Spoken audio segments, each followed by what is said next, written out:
Hello guys, once again most welcome in exclusive medical. Friends, आज 21 अक्टूबर है और 17 नवंबर को राजस्थान मेडिकल ऑफिसर का एग्जाम है। आज से लगभग 26 डेज बाकी है। आज की इस वीडियो के अंदर हम एक ऐसे टॉपिक के बारे में बात करेंगे जिससे हर एग्जाम में क्वेश्चन आने का चांस लगभग 100% होता है। तो अगर आपने अभी तक इस टॉपिक को नहीं पढ़ा है तो आपसे रिक्वेस्ट है कि आज ही इस टॉपिक को कंप्लीट करें। और अगर आप ये पूरा वीडियो देखेंगे 10 से 12 मिनट 15 मिनट का, तो ये टॉपिक आपका अभी कंप्लीट हो जाएगा। गाइज, हर सब्जेक्ट में इंपॉर्टेंट टॉपिक होते हैं। अगर उस सब्जेक्ट से 8 या 10 क्वेश्चन आने हैं किसी भी सब्जेक्ट में, तो लगभग 5 से 6 क्वेश्चन इन हॉट टॉपिक से आते हैं। अगर आपको इन टॉपिक के बारे में पता है तो बहुत बढ़िया है, और अगर नहीं पता है तो आप स्क्रीन पे ये बुक देख रहे हैं। इस बुक के अंदर हाई यील्ड सब्जेक्ट के हाई यील्ड टॉपिक है। उन टॉपिक को आप जरूर याद करें, इनसे क्वेश्चन आने का चांस बहुत ज्यादा है। इससे पहले हम इस टॉपिक के बारे में बात करेंगे, फिर हम इस बुक के बारे में बात करेंगे जो पेपर बैक और ई बुक दोनों में अवेलेबल है। तो चलिए स्टार्ट करते हैं। गाइस, आप ये टॉपिक स्क्रीन पर देख रहे हैं, ऑर्थोपेडिक ऑन्कोलॉजी। ये हाई यील्ड टॉपिक है, हॉट टॉपिक है। इस टॉपिक से हर एग्जाम के अंदर क्वेश्चन आता है, तो ये टॉपिक आपकी टिप्स पे होना चाहिए बिल्कुल। इसमें हम पढ़ेंगे एक क्लासिफिकेशन, भी पढ़ेंगे एग्जाम्पल। क्लासिफिकेशन में होगा type of born tumour, benign और मैलिग्नेंट, और दूसरा होगा बेस्ड ऑन लोकेशन। ये एग्जाम में पूछा जाता है। अगर ऑन्कोलॉजी से क्वेश्चन आता है तो वहां पे पूछते हैं कि ये बिनाइन ट्यूमर है, मैलिग्नेंट है ये, या फिर ये एपिफाइसिस से ओरिजिन होता है, मेटाफाइसिस या फिर डायफाइसिस। और फिर है बी पॉइंट एग्जाम्पल। इसमें हम 7 इंपॉर्टेंट ट्यूमर के बारे में पढ़ेंगे। ये पूरा वीडियो 10 से 12 मिनट में कंप्लीट हो जाएगा। और ये जो पीडीएफ है ये मेरे टेलीग्राम ग्रुप पे अवेलेबल है। टेलीग्राम ग्रुप का लिंक इस वीडियो के डिस्क्रिप्शन में दिया हुआ है। आप ये पूरा टॉपिक 10 से 12 मिनट में कंप्लीट आप लर्न कर लेंगे अगर आप पूरा वीडियो देखते हैं तो। एग्जाम्पल में हम 7 ट्यूमर के बारे में बात करेंगे, 7 डिफरेंट ट्यूमर के बारे में, और उनमें वही हम चीज पढ़ेंगे जहां से एग्जाम में क्वेश्चन आता है। ठीक है, जो बार बार रिपीट होते हैं वो वर्ड, उनको ही हम पढ़ेंगे। सबसे पहले हम देखेंगे ट्यूमर का ओरिजिन कहां से होता है। इसका एक ट्रिक है डेमो ईसीजी। फोटो थोड़ा सा ब्लर है, ये कागज मैंने दीवार पे चिपकाया हुआ था लिख के, तो लगभग 2 साल पुराना है, इसलिए थोड़ा ब्लर है। फर्स्ट है डेमो ईसीजी। ये ट्रिक है। डेमो, डी से है डाइफाइसिस, ई से है एग्जाम्पल, एम से है मेटाफाइसिस, ओ से है एग्जाम्पल, ई से है एपिफाइसिस, सी और जी है एग्जाम्पल। ठीक है, तो डी से है डाइफाइसिस। डाइफाइसिस से ओरिजिन होने वाली ट्यूमर है एविंग सार्कोमा। ठीक है, फिर है मेटाफाइसिस। मेटाफाइसिस से ओरिजिन होने वाली ट्यूमर है ओस्टियोसार्कोमा और ओस्टियोकॉन्ड्रोमा। अच्छे से आप सुन ले, ओस्टियोकॉन्ड्रोमा। फिर है ईसीजी। ई है, ई से है एपिफाइसिस, सी और जी एग्जाम्पल है, सी से है कॉन्ड्रोब्लास्टोमा और जी से है जॉइंट सेल ट्यूमर। तो ये हो गया आपका ओरिजिन। आप डेमो ईसीजी याद रखें, अगर एग्जाम में आएंगे तो मोस्टली ये 5 ट्यूमर के बारे में ही पूछा जाता है कि ये इनका ओरिजिन कहाँ से है। तो डेमो ईसीजी अच्छे से दिमाग में बिठा लें। अब हम देखेंगे कि ट्यूमर बिनाइन है या मैलिग्नेंट। इसके लिए आपको याद रखना है, पीछे अगर सार्कोमा, आपको सार्कोमा याद रखना है, मतलब मैलिग्नेंट याद रखना है। इसके अलावा जो भी होगा सब बिनाइन होगा। तो मैलिग्नेंट के लिए पीछे जिस भी ट्यूमर के पीछे सार्कोमा है वो मैलिग्नेंट है। तो इविंग सार्कोमा मैलिग्नेंट है, ओस्टियोसार्कोमा मैलिग्नेंट है, और जो ये आप देख रहे हैं ओस्टियोकॉन्ड्रोमा, ये है बिनाइन ट्यूमर। इसके बाद जेंट सेल ट्यूमर, ये है बिनाइन ट्यूमर। कॉन्ड्रोब्लास्टोमा, ये है बिनाइन ट्यूमर। तो आपको याद हो चुका है, जिस भी ट्यूमर के पीछे सार्कोमा रहेगा वो हो जाएगा मैलिग्नेंट, और जहां सार्कोमा नहीं है वो आप बिनाइन ट्यूमर पे आप बिनाइन ट्यूमर की फॉर्म में याद रखेंगे। अब हम 7 ट्यूमर के बारे में बात करेंगे जो बहुत इंपॉर्टेंट है। उनका जो इंपॉर्टेंट चीजें जो एग्जाम में बार बार पूछी जाती है वो हम देखेंगे। फर्स्ट है Ewing sarcoma. इविंग sarcoma first decade और सेकंड डिकेड में होता है सबसे ज्यादा, और मेल में ज्यादा होता है, फीमेल में कम होता है। एक्सरे बार बार एग्जाम में पूछा जाता है। Onion peel appearance, laminated appearance, ये एक्सरे पूछा जाता है इविंग सार्कोमा का बार बार। Onion peel, laminated appearance. ठीक है, biopsy, small blue round cell with pseudo rosette, ये भी कई बार एग्जाम के अंदर पूछा जाता है। याद रखें अच्छे से, biopsy, small blue round cell with pseudo rosette. ये पीडीएफ, ये फोटो थोड़ा सा ब्लर है, मैंने आपको बोला है काफी पुराना है, इसलिए मैं आपको बोल रहा हूं ताकि आप अच्छे से जो वो लिखा हुआ है आप उसे समझ लें। फिर है स्पेसिफिक मार्कर मिक ट्यूब MYC2 म्यूटेशन, CD99 पॉजिटिव होता है, ट्रांसलोकेशन 1122 और 2122।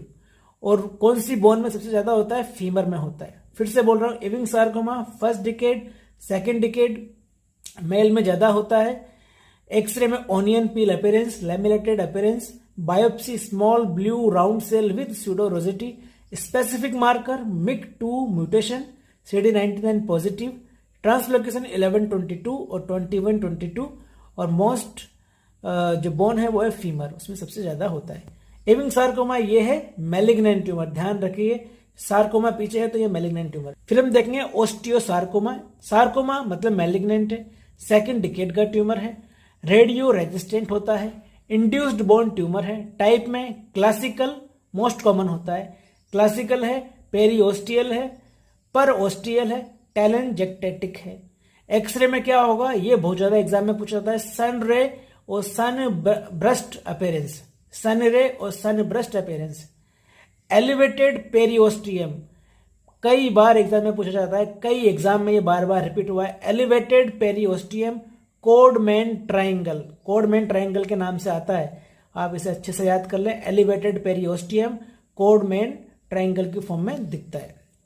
बोन फीमर, फीमर बोन में सबसे ज्यादा होता है, कहां पे होता है? डिस्टल एंड में, ठीक है। Osteosarcoma malignant, second decade, radio resistant, induced bone tumour, classical, periosteal, parosteal, telangiectatic. X ray sun ray, sun burst appearance, elevated periosteum, Codman triangle, bone femur.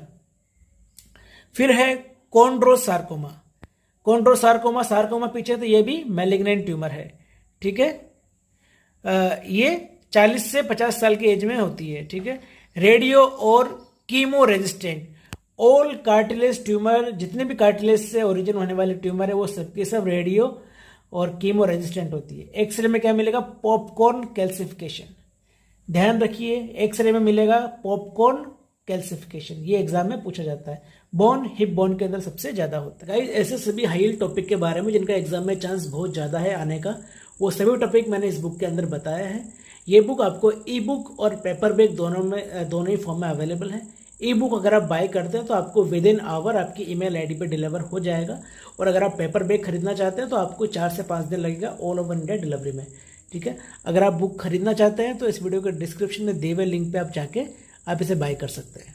फिर है हमारा giant cell tumour. Giant cell tumour का दूसरा नाम है ओस्टियोक्लास्टोमा, ध्यान से सुनिए, जेंट सेल ट्यूमर का दूसरा नाम है ओस्टियोक्लास्टोमा के नाम से भी एग्जाम में आ सकता है। एपिफाइजियो मेटाफाइजियल ट्यूमर है, अग्रेसिव ट्यूमर है, फीमेल में ज्यादा होती है। आफ्टर स्केलेटल मैच्योरिटी मतलब 20 साल के बाद की ट्यूमर है, स्केलेटल मैच्योर हो जाता है 20 साल तक, उसके बाद की ये ट्यूमर तो 20 साल के बाद होगी। तो आफ्टर स्केलेटल मैच्योरिटी 20 से 40 साल की एज में एग सेल क्रैकलिंग, बोन को जब देखते हैं तो एग सेल क्रैकलिंग जैसा फील होता है। एक्सरे में सोप बबल अपीयरेंस, कई बार एग्जाम के अंदर आ चुका है। सोप बबल अपीयरेंस कहां पे होता है? जेंट सेल ट्यूमर या फिर ओस्टियोक्लास्टोमा के अंदर। डिफरेंशियल डायग्नोसिस तो मैं आपको नहीं बोलूंगा कि इसका चांस कम है एग्जाम में आने का। बोन आप ध्यान रखिए, बोन है distal end femur most common, upper and tibia, distal end radius. फिर है less than 5% chance transform in malignant. फिर हमारा हो जाएगा ओस्टियोकॉन्ड्रोमा, ध्यान रखिए, जेंट सेल ट्यूमर एक बिनाइन ट्यूमर है, यहाँ पे सार्कोमा पीछे नहीं है। फिर आ जाएगा ओस्टियोकॉन्ड्रोमा, यहाँ पे भी सार्कोमा पीछे नहीं है, मतलब ये भी बिनाइन ट्यूमर है। ओस्टियोकॉन्ड्रोमा का दूसरा नाम है exostosis, most common benign tumour है। Osteochondroma most common benign tumour है। Sessile pedunculated less than 2 centimetre. और फिर है जब लेस देन 2 सेंटीमीटर से कम होगा तो ससाइल होगा, पेडेंकुलेटेड होगा। फिर है malignant transformation if more than 2 centimetre, अगर 2 सेंटीमीटर से ज्यादा साइज का हो जाएगा तो मैलिग्नेंट ट्रांसफॉर्म का बहुत ज्यादा चांस है, ठीक है। हैवी कैल्सिफिकेशन, हैवी कैल्सिफिकेशन के नाम से एग्जाम में क्वेश्चन बहुत आता है, तो आंसर होता है ओस्टियोकॉन्ड्रोमा। फिर है stop growth with skeletal maturity, तो ये वाले ट्यूमर लगभग 20 साल से पहले पाई जाती है, क्योंकि इसका जो ग्रोथ है स्केलेटल मैच्योरिटी के बाद बंद हो जाता है। तो स्केलेटल मैच्योर होता है लगभग 20 साल की एज में, तो 20 से कम की एज के अंदर ये होता है। ओस्टियोकॉन्ड्रोमा एक्सोस्टोसिस। फिर है कॉन्ड्रोब्लास्टोमा, इस ट्यूमर का दूसरा नाम है कॉडमैन ट्यूमर। कॉडमैन ट्रायंगल मैंने आपको बताया था कहाँ पे, ये आपने यहाँ देखा है कॉडमैन ट्रायंगल, किसमें, ओस्टियोसार्कोमा के अंदर। और कॉडमैन ट्यूमर को हम बोलते हैं कॉन्ड्रोब्लास्टोमा का दूसरा नाम है कॉडमैन ट्यूमर। एज 10 से 25 साल बिफोर स्केलेटल मैच्योरिटी। एक्सरे में पंक्टेट या स्टिपल्ड कैल्सिफिकेशन, बायोप्सी में chicken wire calcification, bone upper end of humerus and tibia. ये आपको अच्छे से याद होना चाहिए। तो हमने 6 ट्यूमर के बारे में पढ़ लिया। 6 ट्यूमर में जो सबसे ज्यादा इंपॉर्टेंट चीजें हैं जो बार बार एग्जाम के अंदर आती है वो हमने पढ़ लिया। 100% चांस है इन 6 ट्यूमर में से एक क्वेश्चन आएगा एग्जाम के अंदर। एक एक्स्ट्रा ट्यूमर के बारे में और आपको मैं बता देता हूं, उसका नाम है हेमेंजियोमा। ये बिनाइन ट्यूमर है, पीछे सार्कोमा नहीं है तो ये बिनाइन है। एक्सरे में जेल बार और jail house appearance, CT scan में पोल्का डॉट वैस्कुलर ट्यूमर है, स्पाइन में सबसे ज्यादा होता है, स्पाइन में फिर स्कल और फिर पेल्विस, हाईएस्ट चांस स्पाइन। तो गाइज हमने 10 से 11 मिनट में कंप्लीट ऑर्थोपेडिक ऑन्कोलॉजी को पढ़ लिया, जहां से सबसे ज्यादा क्वेश्चन एग्जाम में आने का चांस है। ये वीडियो आपको कैसी लगी, अच्छी लगी, बुरी लगी, आप नीचे कमेंट बॉक्स में जाके अपनी राय जरूर दें। और अगर आपको ये वीडियो अच्छी लगी तो इसे लाइक करें, कमेंट करें, चैनल को सब्सक्राइब करें।